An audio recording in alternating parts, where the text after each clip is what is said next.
টানা বৃষ্টিতে জলাবদ্ধতার কারণে চাঁদপুরের হাইমচর উপজেলার ৯০ হেক্টর জমির পান বরজ ক্ষতিগ্রস্ত হয়েছে। এছাড়া ফরিদগঞ্জে প্রায় ১০ হেক্টর জমির পান নষ্ট হয়েছে। বরজে পানি জমে ইতিমধ্যে পানে পচন ধরেছে, আবার অনেক পান ঝরে পড়ছে। এতে দিশেহারা হয়ে পড়েছেন পান চাষিরা। হাইমচর উপজেলার নয়ানী, লক্ষ্মীপুর, নীলকমল, আলগি, চরভৈরবী সহ প্রতিটি এলাকার পানের বরজ পানিতে তলিয়ে গেছে। চাঁদপুরের হাইমচর উপজেলা কৃষি কর্মকর্তা মোহাম্মদ শাকিল খন্দকার বলেন, উপজেলার ১১৯ হেক্টর জমিতে পানের আবাদ রয়েছে। অতিবৃষ্টিতে জলাবদ্ধতা তৈরি হয়ে ৯০ হেক্টর জমির পান ক্ষতিগ্রস্ত হয়েছে।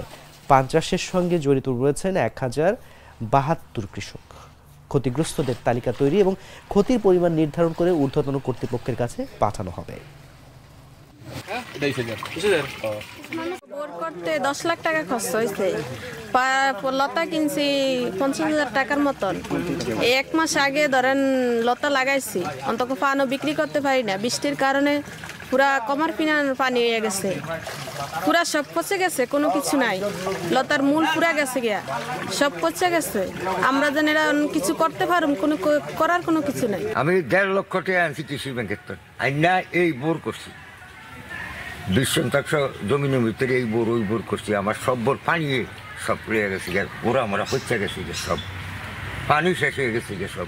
হাইমচর উপজেলায় মোট ১১৯ হেক্টর জমিতে পানের আবাদ হয়েছে। এর মধ্যে এই অতিবৃষ্টির ফলে আমাদের প্রায় ৯০ হেক্টর পানের বরজ ক্ষতিগ্রস্ত হয়েছে। তা আমরা কৃষকের পাশে থেকে পরামর্শ দিয়ে যাচ্ছি এবং ক্ষতিগ্রস্ত কৃষকের তালিকা তৈরি করছি। আমরা ঊর্ধ্বতন কর্তৃপক্ষের কাছে আমরা তালিকা প্রেরণ করব। আর্থিক সহযোগিতা পাওয়া সাপেক্ষে আমরা কৃষক ভাইদেরকে আমরা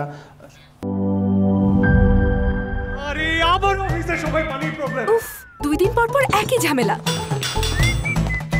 থাকবো না আর আপনার বাড়িতে। প্রতিদিন পানি সমস্যা নিয়ে বাসায় থাকা যায় নাকি? চলো। কি পাম্প সারস? দিন না যাইতেই পাম্প শেষ। লাগাইছেন তো বাজে পাম্প। আপনার লাগবে RFL water pump. RFL water পাম্পের অটো থার্মাল টেকনোলজি, যা বেশি হিটে নষ্ট হয় না, চলেও কম ভোল্টেজে, শতভাগ মসৃণ, ব্রাশ ইম্পেলার নিশ্চিত করে অধিক পানির flow. RFL water pump on করলে পানির তুফান।